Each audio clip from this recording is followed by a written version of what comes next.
Hello guys, welcome to the new short video. నేను India నుంచి మళ్ళీ యూఎస్ వెళ్ళాక మా ఇంటి దగ్గర మెసబిస్క్ లేక్ అని ఒకటి ఉంటుంది.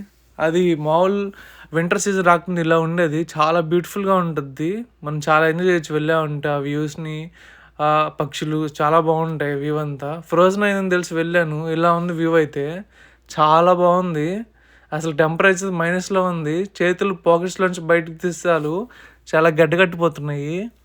సో ఆ వ్యూని చూస్తే చాలా బాగుండింది. చాలా ఎంజాయ్ చేశాను. చూస్తూనే ఉండిపోయాము. ఎందుకంటే ఐస్ అదే లేక్ ఎప్పుడు ఫ్రోజన్ చూడలేదు. అదే ఫస్ట్ టైము. సో మా ఫ్రెండ్ అయితే దిగడానికి కొంతమంది ఐస్ స్కేటింగ్ కూడా చేస్తున్నారు. వ్యూ అయితే ఇలా ఉండింది. చాలా బాగుండింది. నేనైతే ఫస్ట్ భయపడ్డాను కానీ తర్వాత దిగేశాను.